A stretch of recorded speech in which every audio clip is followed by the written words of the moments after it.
Today, we're fortunate to have Dr. Emily Arrowsmith from the Canadian Apprenticeship Forum joining us with her presentation, Your Guide to Apprenticeship. Emily Arrowsmith is project manager and researcher at the Canadian Apprenticeship Forum. In her 14 years at the Canadian Apprenticeship Forum, Emily has led more than 35 national apprenticeship research projects. Emily has worked with a diverse range of apprenticeship stakeholders, including business, labor, educators, apprentices, and journey persons. Emily has a PhD from Carleton University and a project management certificate from Algonquin College. Emily, thank you for joining us today. We're looking forward to your presentation. Thanks, Deb. So hi, everyone. I'm going to talk a bit today about apprenticeship-specific labor market information that the Canadian Apprenticeship Forum has developed and our new educator guide that we hope will help give educators, high school teachers, information about careers in the skilled trades and apprenticeship so they can share this information with youth and parents. So just to give you a little bit of overview about our apprenticeship-specific labor market information. When we think about the labor market, people always say, oh, we're going to need 1 million tradespeople. But that figure isn't really useful when it comes to the apprenticeship system because we need to know in a much more specific way where the demand is going to be for apprentices in specific regions and specific trades. So working with our research partner, Prism Economics, the Canadian Apprenticeship Forum sought to think more specifically about apprenticeship-specific labor market information.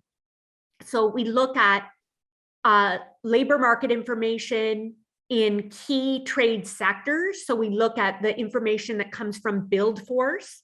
We look at information from the Labor Force Information Survey administered by StatsCan. We look at other upcoming projects and economic forecasts.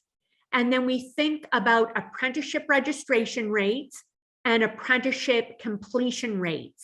And we tried to come up with some thinking and forecasting around specific trades that are going to be in demand in the labor market in the next 5 to 10 years. So if you'd like more information about this research, we have our 2021 report available on the CAF website. This is the national report, but there is also a provincial report for Ontario that is available. So let's look at some overall apprenticeship trends. Well, let's follow the blue line first. So the blue line represents apprenticeship registrations. And we can see that there was key peaks in apprenticeship registrations in 2007 and 2014. But as we follow the blue line, we can see that apprenticeship registrations have been on a decline since 2014, and they've never recovered to those 2014 levels. So as journey persons retire and take their technical knowledge and their expertise and they leave the workforce, who's going to replace them? And is that declining registration rate a concern? We can also see the big dip in 2020. So we know that many apprentices during COVID lost their jobs. We know from StatsCan, some preliminary research was showing that registrations in April 2020 were down 37%. So in the post-recovery period, how do we encourage apprentices who were in the system to get back on track with their training? And how do we prevent them from leaving the skilled trades and going to another sector? Based on a survey we did, 30% of people during the pandemic, apprentices were thinking of leaving and going to another sector. So these are concerns when we think about the apprenticeship labor market. If we look at the orange line, that represents completions. Completions have been on an increase since 2005, so that's a positive overall trend. But completions in the trades are about 50%. So when we think about the demand for certified journey persons in the labor market, and when we talk to employers, there is a demand for certified people, and we're dealing with a 50% completion rate, that is a concern for the apprenticeship system. Also in 2020, there was a major challenge because many people got stalled in their training. They weren't able to write their exam or complete. And so once we, again, get those people back on track with their training, so they get that certificate of qualification, so they can meet employer demand for those certified journey persons, which we know are so important. So we see a decline here in 2020. We're hoping that it will go back up as people are able to write their exams, get back on track with their training, finish their hours, finish their technical training, and get through the system. So we hope completions will increase in the next couple of years as we enter the post-recovery period. The labor market information we produce also can give regional, provincial insights, which are very important. And based on the model that we've come up with, we can project new registrations within the system, potential completions based on specific completion rates that we calculate for each trade that we include in our analysis, and then the certifications required based on economic forecasts, upcoming projects. And then we try to create a target registration figure for each project, province or region. So we can see in Ontario that we're anticipating we're going to need 52,000 certified journey persons. And that means we're probably going to have to recruit 148,000 apprentices into the system in order to get the certified people we need, thinking about the fact that probably 50% are going to leave and not complete their apprenticeships. Our apprenticeship-specific LMI also gives us insights by trade, which are very important to think about. And we have a 3-dot system. The red dots mean trades at risk. The yellow dots mean we're in a situation of potential balance. So we potentially have enough apprentices to meet the potential demand. And green trades might be a situation where we maybe have oversupply of apprentices, and maybe we need to think about mobility opportunities. So apprentices, if we have what we need in Ontario, they might have to think about moving to another province where there's greater demand.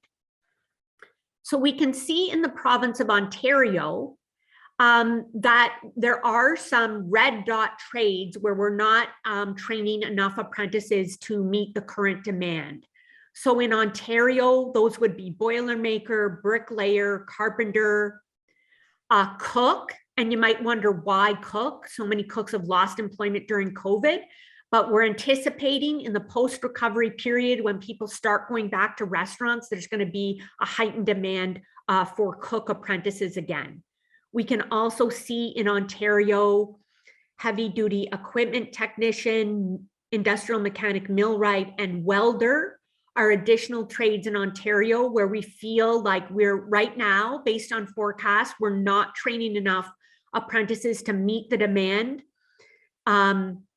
And we need to be attracting more youth and underrepresented groups to these trades and training more apprentices, because we know employers are going to have a demand for certified people in those trades.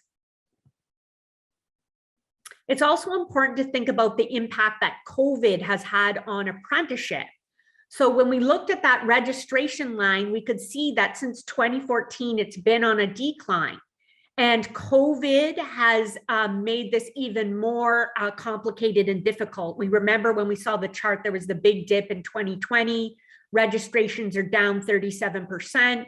And so we wanted to ask apprentices and journey people to better understand what their experiences were. And so when we surveyed apprentices and journey persons, we found out that apprentices are still experiencing some challenges with their employment. So before the pandemic, 43% were saying they were full-time employed. This declined to 33% in 2020 and then down to 29%. So it hasn't recovered. Apprentices are still facing some barriers around not being employed. But for journey persons, we can see they have been able to recover to their pre-pandemic levels. About 38% when we surveyed them said they were full-time employed. We can also see that the unemployment figures are still pretty high compared to pre-pandemic levels. So just getting that self-report from the tradespeople themselves is just really important to understand that actually there's still a lot of apprentices that are unemployed right now. And in the post-recovery period, how can we think about getting people back on track, getting them working again, getting them to go back to technical training so that they can complete their apprenticeships. It's important to think about the barriers that apprentices might have faced during COVID. When we surveyed apprentices, 65% said they had lost income. 56% said, I'm now behind in my technical training. 45% said they couldn't earn hours towards their apprenticeship. 28% said they couldn't write their certification examination, which means they weren't able to officially complete their training. 4% said they were out of work, they were laid off. So it just gives a bit of an indicator, some of the barriers that we're going to have to try to help apprentices overcome in the post-recovery period. At this point, I'd like to share with you some insights from our new educator's guide. So this was a resource that we'd had. We revised it about 10 years ago, and we thought it's probably time to do a bit of an update. So this is our new guide that's available on our Careers and Trades website in English and French.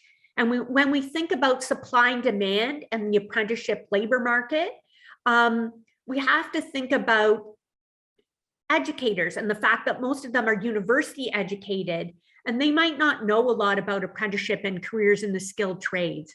So we have to make sure that we're constantly reaching out to educators and giving them accurate information so that they can talk to youth and parents and underrepresented groups about the great opportunities that are available through apprenticeships and careers in the skilled trades.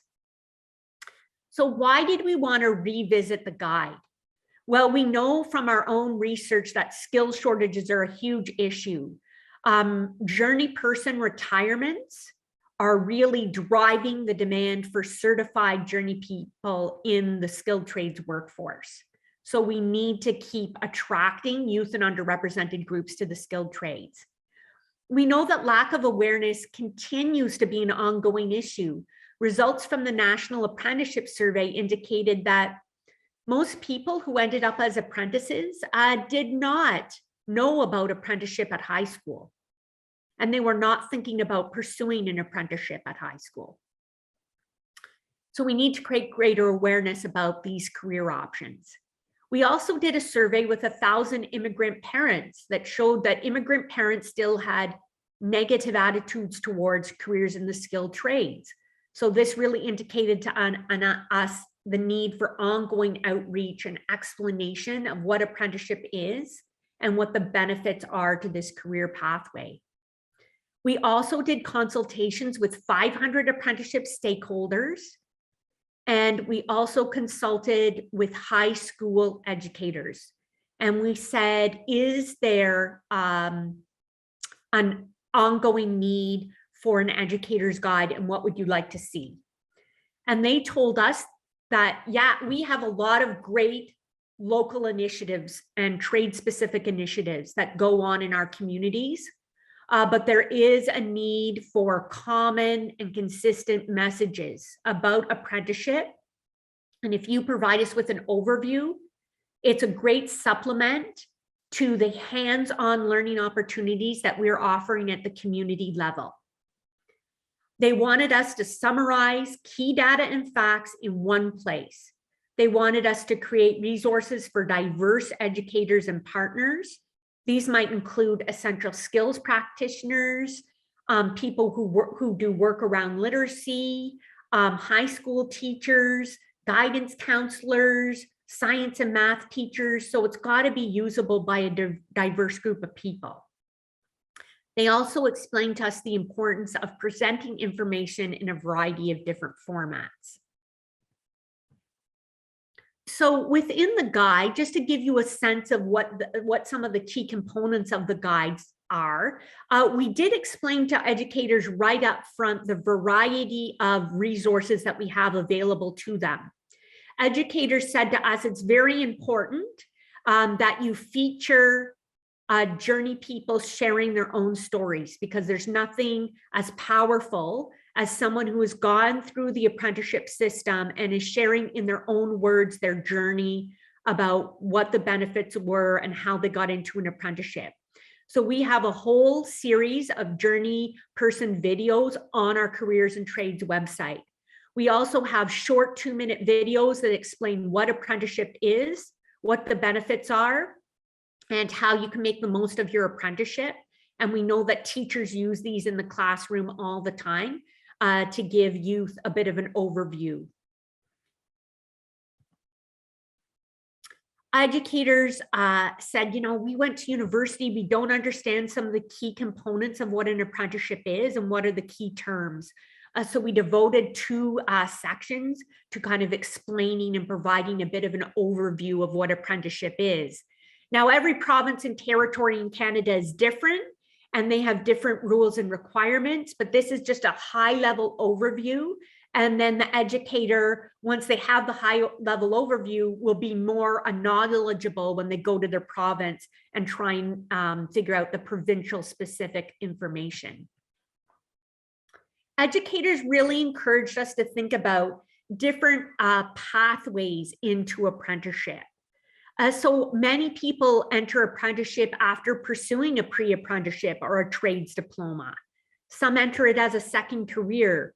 So acknowledge all the different pathways, including youth apprenticeship programs, but letting people know that you can enter it from having worked in the workforce or having done a pre-apprenticeship later on in life.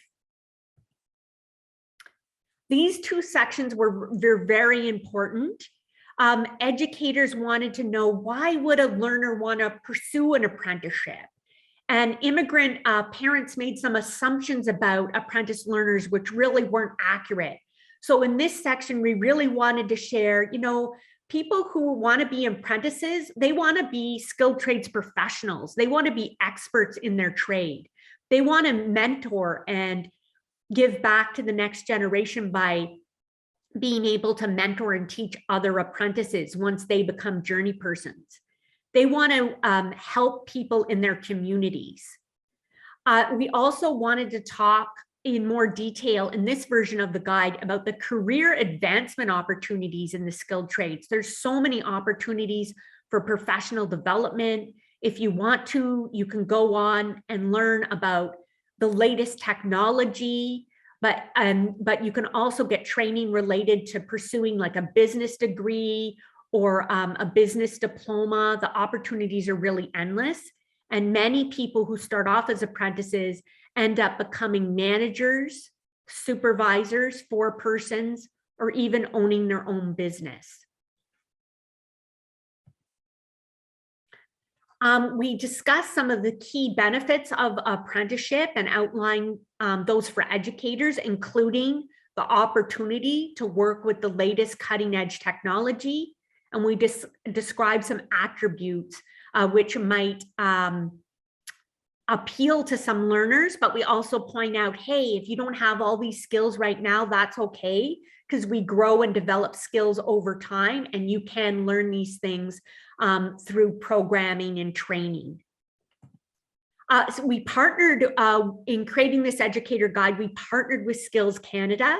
And so Skills Canada wrote a whole section for us about skills for success. These were formerly known as essential skills. So we explained to educators that these skills in the future world of work not only relate to literacy and numeracy, but also include things about adaptability and creativity, communication and collaboration. These skills we know are going to be so important in the future world of work. We also talk about incomes in the trades.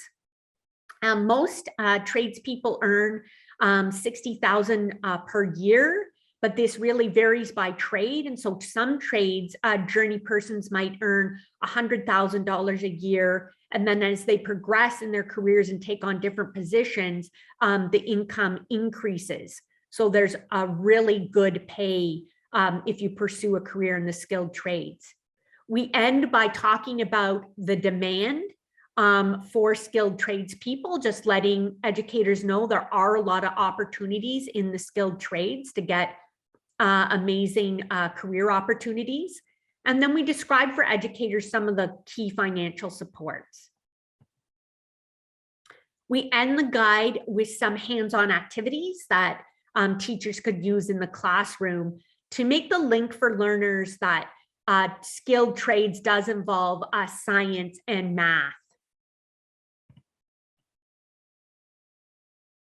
So those were some of the key insights that I wanted to share with you today about our apprenticeship specific labor market information, plus our new educator's guide. And if you'd like to read in more detail, the labor market information report is available on the reports and resources section in the careers and trade on the CAF website. And the educator's guide is available in English and French on the careers and trades website.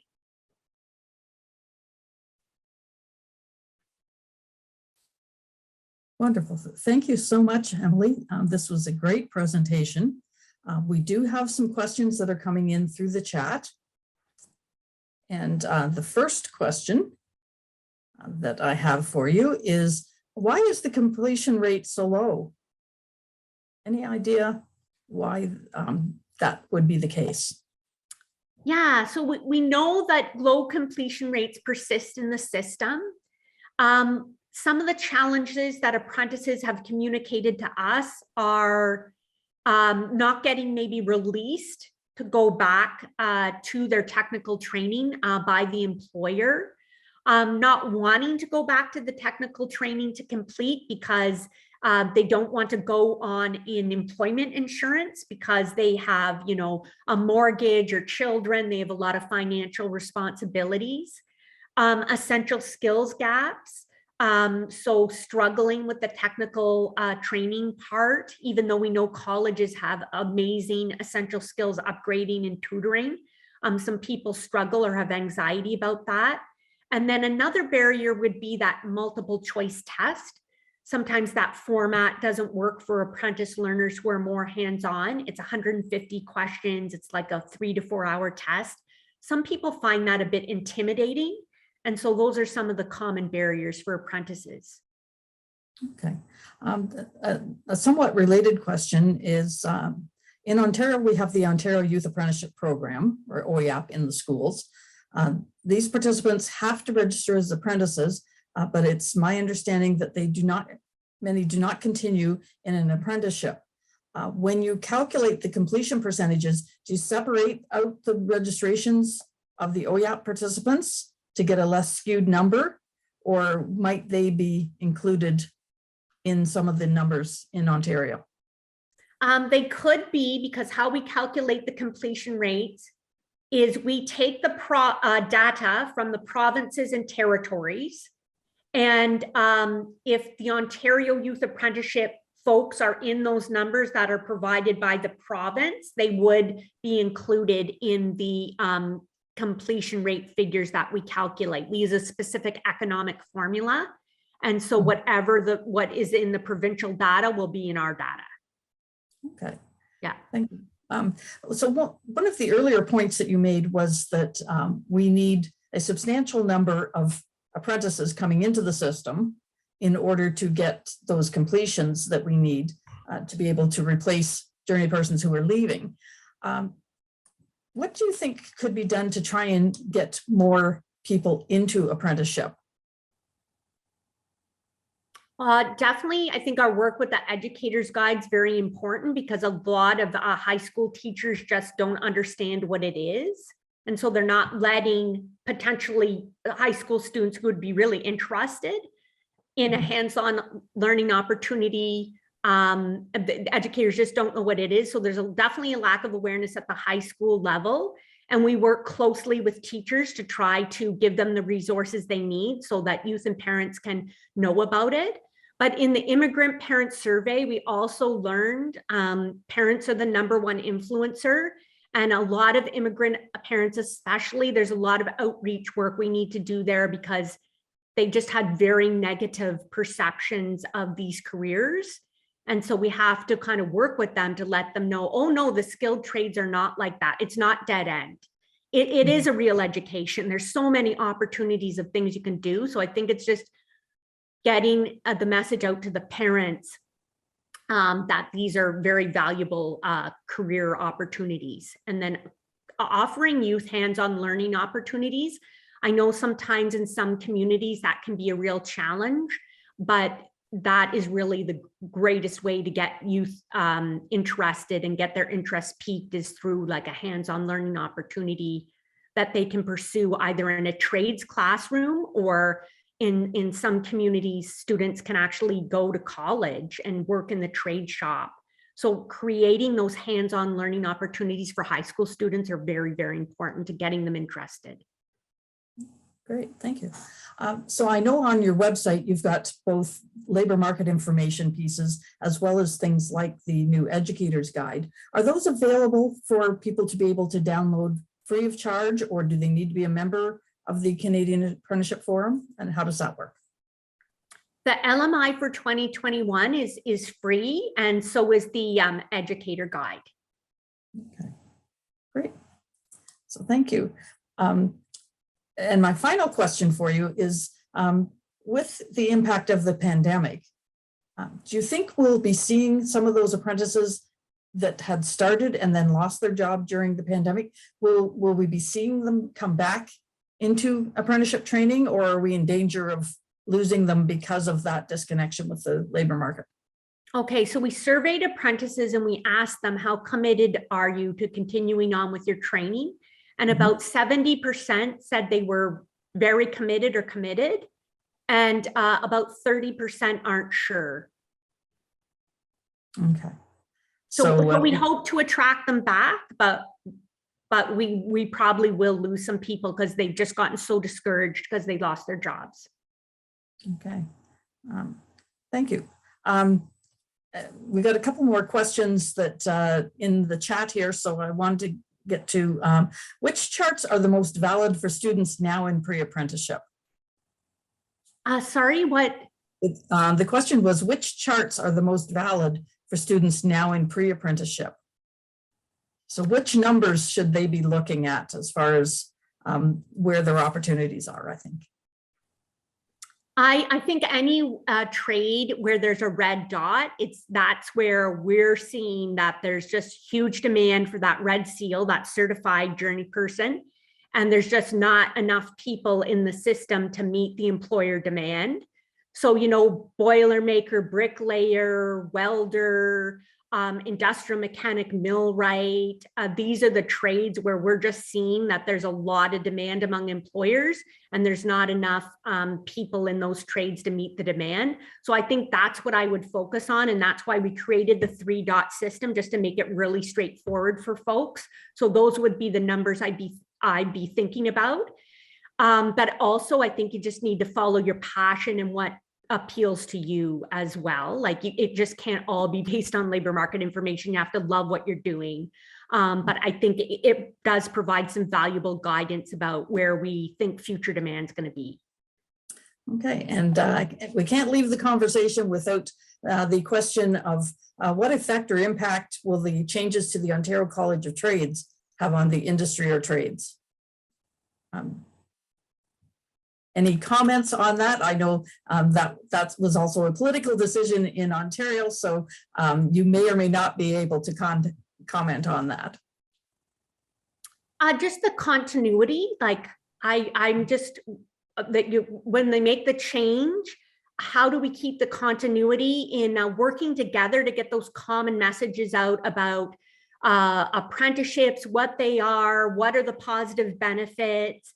And so I'm just really excited for the new initiative to get going so we can reconnect with people in Ontario and start working together to really collaborate and get those positive messages out there, because I really do think it's a group effort of industry, labor, employers, educators, all working together to really get the young people and underrepresented groups we need into the trades and completing. So I'm interested in like how it's going to move forward and how we can collaborate together.